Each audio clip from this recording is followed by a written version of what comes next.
Hello everyone, সবাই কেমন আছেন?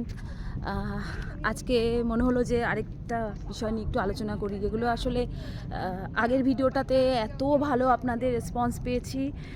যারা যারা আমাকে শুনেছেন, যারা যারা আমাকে কমেন্ট করেছেন, তাদের ছোটদেরকে অনেক ভালোবাসা, বড়দেরকে আমার শ্রদ্ধা, যে আমাকে আপনারা সময় নিয়ে শুনেছেন। তো আজকে যে ব্যাপারটা নিয়ে কথা বলা, সেটা আমি খুব ফিল করি এই জিনিসটা। মানে কি বলবো বলুন তো, কথাটা এটা হচ্ছে অ্যাকচুয়ালি ব্যাপারটা এরকম একটা ব্যাপার। ধরুন, আমি তো এটাকে কমন সেন্সই মনে করি আর কি, যে যাদের কমন সেন্স আছে তারা এই জিনিসটা করে না। আমি কয়েকটা উদাহরণ দেবো জাস্ট, সেই উদাহরণটা থেকে আপনারা যেটা বুঝবেন। ধরুন কোনো মেয়ে, আজকাল তো সবাই ধরুন চাকরি বাকরি করে, তাই না? আজকাল ছেলে মেয়ে নির্বিশেষে কোনো জেন্ডার ডিফারেন্স তো হয় না। তো যেমন আমার ছেলের বন্ধুবান্ধবরা মেয়েরা সবাই চাকরি করে। তো আজকাল মেয়েদেরও যেসব আইটিতে মেয়েরা জব করে, তাদেরও ফিরতে রাত 10টা 11টা আজকাল লোকের বেজেই যায়। হ্যাঁ, তো এমন ব্যাপার নয় যে সবাই, আগেকার মতো কিন্তু আর ব্যাপারটা নেই যে একেবারে আমরা একদম ঠিক 9টার মধ্যে ঘরে এলাম বা 7টার মধ্যে ঘরে এলাম। এখন আইটি সেক্টরের কাজগুলোই এরকম হয়ে গেছে। কিন্তু সেই মেয়েটিকে বা সেই মেয়েটির মাকে শুনতে হয় কথাটা পরের দিন, তোমার মেয়েকে দেখলাম কালকে রাতে বাইকে করে কেউ নামিয়ে দিয়ে গেল। আরে বাইকটা যে আজকাল যে উবের বাইক হয়ে গেছে, সেটা সবার হয়তো সেটা নলেজে নেই, সেটা কোনো দোষের না, সবার সব কিছু নলেজে থাকতে হয় না। কিন্তু মেয়েটি সারাদিন পরিশ্রম করে আসার পরে তাকে বা তার মেয়েকে যখন এই প্রশ্নটা শুনতে হয়, তখন ভেবে দেখেছেন সেই মাটির মনে কি হয়? মেয়েটি দেখুন, মেয়েটি তো জব করে, মেয়েটি ও এখন ওর কাছে ও ও দুনিয়াটা ওর কাছে এখন আলাদা, কারণ এখন গ্লোবালি মানুষ বদলে গেছে। এখন আর এদেশ বিদেশের ব্যাপারটা নেই। আমাদের দেশের মেয়েরা, এখানে প্রচুর ইন্ডিয়ান মেয়ে রয়েছে, এখানে আমি এসে তো দেখছি, এবং তারা কাঁধে কাঁধ মিলিয়ে কাজ করছে বিদেশিদের সাথে। ওই জন্য স্বদেশি বিদেশি বলে এখন আর কিছু হয় না। কিন্তু আমাদের এই মানসিকতাটা, কোনো ছেলে গভর্নমেন্ট সার্ভিসের জন্য পরীক্ষার জন্য তৈরি হচ্ছে, পরীক্ষাটা মনে করে, যারা মনে করে তারা মনে করে খুব ইজি, তারা এসে বারবার, কিরে তোরও এবারও হলো না? আরে পরীক্ষাটা কি লেভেলের পরীক্ষা, কত টাফ, সেটা একমাত্র সেই ছেলেটিই জানে। তো আমরা ফট করে এই প্রশ্নটা করি। কোনো মেয়ে এসে বাপের বাড়িতে রয়েছে, 7-10 দিন হয়ে গেলেই পাশের বাড়ির লোক বা আশেপাশের লোকের প্রশ্ন শুরু হয়ে গেল, কি ব্যাপার, তোমার মেয়ে এতদিন ধরে বাপের বাড়িতে পড়ে আছে কেন? পড়ে থাকতে পারবে না কেন? ওটা তার বাবার বাড়ি, ওখানে সে বড় হয়েছে, মানুষ হয়েছে, এত বছর ধরে সে ওখানে কাটিয়েছে, কেন সে পড়ে থাকতে পারবে না? আমাকে এটুকু উত্তর দেন তো, কারণটা কি? একটা কারণ থাকবে তো, আপনি যে প্রশ্নটা করছেন তার তো একটা কারণ থাকবে। কোনো বাচ্চা যদি রোগা থাকে, সঙ্গে সঙ্গে তার মাকে প্রশ্ন করা হবে, কিরে তুই তোর বাচ্চাকে খাওয়াচ্ছিস না?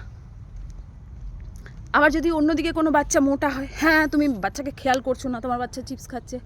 আরে কোনো মা চায় তার বাচ্চা আনহেলদি থাকে, বলুন না? কিন্তু এই ধরনের প্রশ্নগুলো সব সময় চোখের সামনে ঘটে চলেছে। নানা রকমভাবে মানুষ মানুষের দুর্বল জায়গায় হর্ন করে। কোনো বাচ্চা রাস্তায় একটু অসুস্থ দেখলে, আমরা দেখলে সেটা বুঝি, কিন্তু তাও আমি দেখেছি কত মানুষকে প্রশ্ন করতে, আচ্ছা তোমার বাচ্চা কি নর্মাল নয়?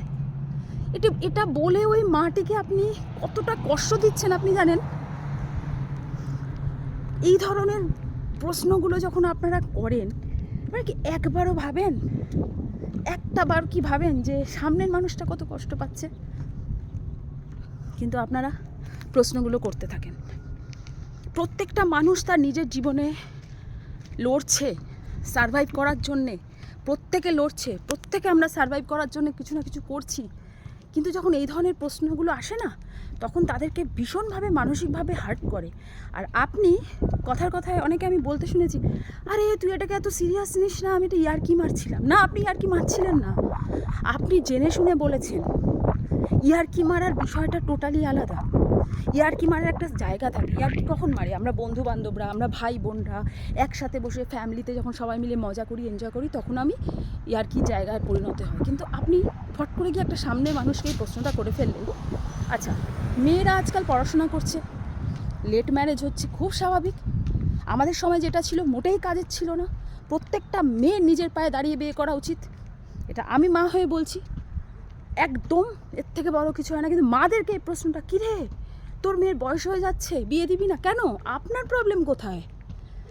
আপনার প্রবলেম কোথায়? তার মা তার থেকে বেশি ভালো তো তাকে কেউ ভালোবাসে না। আর শুনুন, বিয়েটা শেষ কথা নয়। একটা মেয়ের বিয়ে হয়ে যাওয়া মানে এই মেয়েটির, এটা একদম ভুল কনসেপ্ট। বিয়েটা, আমি বিয়ের এগেনস্ট নই, একদমই নই, আমি কিন্তু একদমই নই, ঠিক আছে? কিন্তু মেয়েটি কখন বিয়ে করবে সেটা তার মা বাবা এবং তার নিজের একান্ত ডিসিশন। আপনি আমি বলার কি? পোশাক আশাক নিয়ে বলতে শুনি, কোনো মেয়ে যদি একটু ইন্ডিয়ান পোশাক পরলো, সেই মেয়েটি সেই পোশাকে অনেক বেশি সাবলীল মনে করে নিজেকে, তাই সে হয়তো ইন্ডিয়ান পোশাক পরলো। সঙ্গে সঙ্গে তাকে একটা ব্যাকডেটেডের খাতায় ফেলে দেওয়া, তুই ব্যাকডেটেড, কী রে তুই আন্টি লুক নিয়েছিস। আন্টি লুক মানেটা কি? আমি তো এটা, এই যে কথাটা আজকাল খুব শুনি, আন্টি লুক। আন্টি লুক মানেটা কি বলুন তো? শাড়ি পরলে আন্টি হয়ে যায় নাকি? ইন্দিরা গান্ধী আন্টি ছিল, প্রিয়াঙ্কা গান্ধী শাড়ি পরে, মেনকা গান্ধী একজন রাশিয়ান মহিলা হয়ে শাড়ি পরে। কেন জানেন? আমার দেশের কালচার। সে এখানে যখন রাজীব গান্ধীর সাথে তার বিয়ে হয়েছে, সে মনে করেছে এটা ভারতীয়দের কালচার, সে শাড়ি পরছে। আপনারা এটা কি মনে করেন একটা ওয়েস্টার্ন পোশাক পরতে পারলেই আমি স্মার্ট হয়ে গেলাম? লতা দিদি, আশা ভোসলে, আর কার কার নাম নেব, দীপিকা পাদুকোন, আচ্ছা রিসেন্ট যে কান ফেস্টিভ্যালে যে আমাদের ঐশ্বরিয়া রায় শাড়ি পরে গেল, সবার নজর ওই মহিলা মানুষটার উপরে ছিল। কেন? কারণ ভারতীয়রা যা, ভারতীয় পোশাকে সবচেয়ে বেশি ভালো লাগে। কিন্তু এই আমাদের একটা আছে না, শাড়ি পরলাম মানে এই ব্যাকডেটেড। আর আমি একটা আরে আপনি ওয়েস্টার্ন পরেছেন, পরুন, আপনাকে ভালো লাগছে। আর আপনাদের আরেকটা আমি দেখি, মানুষের আরেকটা, আপনারা তাদেরই বলবেন যেখানে আপনি জানবেন যে ও চুপ করে থাকবে। দুর্বল মানুষকে আঘাত করে খুব মজা পান, এটা আমি ফলো করে দেখেছি। আপনি কি ভাবছেন সামনের মানুষটা আপনাকে উত্তর দিতে পারে না? 1000 বার পারে, কিন্তু আপনার সাথে ওর এটাই তো ডিফারেন্স, আপব্রিঙ্গিংয়ের ডিফারেন্স। তার মা বাবা তাকে সেই শিক্ষায় বড় করেছে। কখনো মনের ওপরে কাউকে কষ্ট দিয়ে কথা বলো না, কাউকে ছোট করো না, সে সেই শিক্ষায় বড় হয়েছে। ওই জন্য অহেতুক কাউকে এমন প্রশ্ন করবেন না যাতে তার কষ্ট হয়। প্রত্যেকটা মানুষ লড়াই করছে কিন্তু জীবনে, কেউ কিন্তু স্মুথলি লাইফ কাটাচ্ছে না। কিন্তু আমাদের একটা স্বভাব হয়ে দাঁড়িয়েছে, মানুষকে একটা এমন প্রশ্ন করব যে ও হার্ট হবে। আপনি খুব মজা পেলেন, ও হয়তো ঘরে গিয়ে কাঁদছে, ও কিন্তু ভাত খেতে বসে ওর চোখ দিয়ে কিন্তু টপ টপ করে জল পড়ছে। আপনি জানেনও না যে ওটা আপনার ওপরে কত সাংঘাতিক লেভেলে এসে আপনার ওপরে ওটার অ্যাকশান হবে, আপনার ধারণার বাইরে। তাই জন্য বলি, মানুষকে কষ্ট দেওয়া বন্ধ করুন। যে যেরকম আছে তাকে বাঁচতে দিন, কাউকে জাজ করবেন না। কারণ আপনি তো ওয়ান সাইড স্টোরি দেখছেন। একটা মেয়ে যখন রাত্রিবেলা 10টা-11টায় খেটে খুটে ঘরে ঢুকছে, আজকাল ছেলে মেয়ে জানেন তো কোনো জেন্ডার ডিফারেন্স নেই। আজকে আমার ছেলের যারা মেয়েরা বন্ধুবান্ধব ছিল তাদের মায়েদের দেখেছি তো, আমাদের থেকে বেশি মনে হয় তারা করেছে। এবং আমি এর জন্য প্রাউড ফিল করি আজকাল মায়েদের ওপরে, যে তারা মেয়েদেরও এইভাবে, আমাদের সময় কি মেয়েদের বলতে কোনো নেই, মেয়েদের বিয়ে দিয়ে দাও ব্যাস, মেয়েদের এটাই শেষ কথা। চাকরি বাকরি করুক না করুক, যদি শ্বশুরবাড়ি চায় করবে তবে করবে, শ্বশুরবাড়ি চায় তবে পড়বে না। এখনকার মা বাবা সেটা নয়। এবং তাই জন্য প্রত্যেক মা বাবাকে এখানে দাঁড়িয়ে স্যালুট করি যে আপনারা আপনার মেয়েকে সেই জায়গা দিয়েছেন। মেয়েরা টর্চার হলে আজকাল মা বাবা পাশে গিয়ে দাঁড়ায়। এই যে মেয়েরা সুইসাইড করে শ্বশুরবাড়ির অত্যাচার, যেভাবেই হোক, সবসময় শ্বশুরবাড়ির অত্যাচারই করে তা তো না, নানাভাবে, কিন্তু তারা কিন্তু একবার হলেও মা বাবার কাছে ফিরে আসতে চায়। তারা কিন্তু একবার হলেও, প্রত্যেকে দেখবেন এসব ঘটনাগুলো হওয়ার পরে মা বাবা বলে, নিউজে তো শুনি, হ্যাঁ মেয়ে আমাকে ফোন করে বলতো যে মা আমাকে এই কষ্ট দিচ্ছে, বাবা আমাকে এই কষ্ট দিচ্ছে। কিন্তু আমরা কি করি বলুন তো? আমরা কিন্তু তখন মেয়েটাকে ফিরিয়ে আনি না। বাপের বাড়িটা এত পর কী করে হয়ে যায় বুঝতে পারি না। আজকে যদি মেয়েটাকে ফিরিয়ে আনতে হয়, তাহলে কিন্তু আমার মেয়েটা জন্য পরের দিন, এই যে মেয়েটা যখন এই ঘটনাটা ঘটায়, তখন সেই মা বাবারা কাঁদে আর বলতে থাকে যে মেয়ে বারবার বলতো, একবার যদি সেই মেয়েটিকে আপনি সাহারা দিতেন, আজকে সেই মেয়েটার এই পরিণতি হতো না, তাই না? ওই জন্য ছেলে মেয়ে, আমি ছেলেদের ক্ষেত্রেও বলছি, ছেলেদের ক্ষেত্রেও আমি দেখেছি, একটা ছেলের চাকরি না হলে তাকে নানান ধরনের প্রশ্ন শুনতে হয়। কেন? আর শুনুন, আরেকটা কথা বলি, সবসময় যে মেয়েরা অত্যাচারিত হচ্ছে তা নয়। আজকাল ছেলেরা যে কীভাবে, ছেলেরাও টর্চার হচ্ছে, সাংঘাতিকভাবে মেয়েরা আজকাল ছেলেদেরকে ব্ল্যাকমেলিং করছে এবং বিয়ের কদিন পরে ডিভোর্স করে তার টাকা পয়সাগুলো, আচ্ছা আমি তার সাথে থাকবো না, তাকে আমার ভালো লাগছে না, কিন্তু তার টাকা পয়সার বিষয় আসার সম্পত্তি সব আমার চাই। সবসময় যে মেয়েরা অত্যাচারিত হচ্ছে একদম নয়, ছেলেরা সমানভাবে হচ্ছে, সমানভাবে। আমি ছেলে মেয়ে দুজনের পরে হয়ে বলছি, কিন্তু এই একটা মেয়ে কেঁদে কেটে আমরা, মেয়েদের ক্ষেত্রে কি একটা কেঁদে কেটে আমরা আমাকে এরকম অত্যাচার করছে আমরা মেনে নিলাম, কিন্তু আমরা ওই ছেলেটা কী করছে, ছেলেটা কিন্তু কাঁদতে পারছে না, সেটা কিন্তু বলতে পারছে না যে তার উপরে কী অত্যাচারগুলো হয়েছে। আমরা কী করলাম, এটা জাজ করে ফেললাম ছেলেটা খারাপ। এই জাজ করাগুলোই আমাদের বন্ধ করতে হবে। আমরা ভীষণ জাজ করি মানুষকে। মেয়েদের হলে মেয়েদের ক্যারেক্টারে দোষ লাগিয়ে দিলাম, ঠিক আছে, কিছু না করতে পারি ওর ক্যারেক্টারে একটা দোষ লাগিয়ে দিই, ও রাত করে বাড়িতে ফিরছে ওর ক্যারেক্টারটা খারাপ। কি আশ্চর্য বলুন তো, চরিত্র বানাতে মানুষের জীবন লেগে যায়। আর আপনার ঘরে মেয়ে নেই, আপনার ঘরের মেয়েকে যদি কেউ এটা বলে, আপনার মেয়ে হয়তো আইটিতে জব করছে না, আপনার মেয়ে হচ্ছে গভর্নমেন্ট সার্ভিস করছে, সন্ধ্যের মধ্যে ঢুকে যাচ্ছে, ওটা ওর টাইমিং, কিন্তু যে মেয়েটা প্রাইভেট ফার্মে জব করছে সে তো ঢুকতে পারছে না। আর শ্বশুরবাড়িতে মেয়েরাই যে সবসময় অত্যাচারিত হয় তা তো আজকাল তো হাজার হাজার প্রমাণ হচ্ছে, দেখছেন।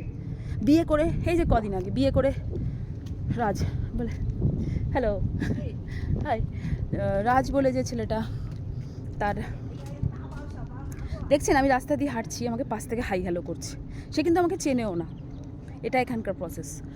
তো বিয়ে করার হানিমুনে গিয়ে ছেলেটাকে মেরে ফেললো, কি দরকার ছিল একটা মার কোল খালি করার? তুই করতিস না বিয়ে, আর মা বাবারা এই জোর করে বিয়ে দেওয়াটাই বা কেন করেন? যদি মেয়েটির কারোর সাথে ভালোবাসা থাকে দিয়ে তাকে দিন না, এতে না আপনার মেয়ে বাঁচলো না ছেলেটা বাঁচলো, মেয়েটার জীবনটা তো ভালো থাকবে না। তাই জন্য আজকাল ছেলে মেয়ে উভয়ই অত্যাচারিত। এমন আমি মেয়েদের ফরে গিয়ে বলছি মেয়ে বলে তা নয়, কিন্তু মানুষের এই যে প্রশ্নগুলো, এই যে মানুষের আশেপাশের লোকগুলো না, আমরা একটা মানুষকে মানে শ্বশুরবাড়ি থেকে ফিরে আসা মানেই তাকে মরে যেতে হবে, তাকে সমাজে এত আলোচিত হতে হয়, এত কিছু শুনতে হয়, একটা বউ চলে যাওয়া মানে ছেলেটাই দোষ। আরে ছেলেটা ভালো হতে পারে, আমরা দেখবো আগে, নিশ্চয়ই তো ছেলেটা ভালো না, ছেলেটার মা বাবা ভালো না, আর মেয়েদের ফলে তো শত হাজার হাজার আইন করে রাখা হয়েছে, যার জন্য এটা, ওই জন্য দুদিকটা ভালো করে দেখে বিচার করে আমার মনে হয় মন্তব্য করা উচিত। কোনো এক পক্ষ নিয়ে আমি কথা বলছি না, সবার ক্ষেত্রে বলছি, কেউ যেন বিনা দোষে সাজা না পায়, ব্যাস এটাই বলার। আর একটু কমন সেন্স রেখে কথা বলুন, যে কথাটা বললে সামনের মানুষ কষ্ট পাবে সে কথাটা বলবেন না প্লিজ।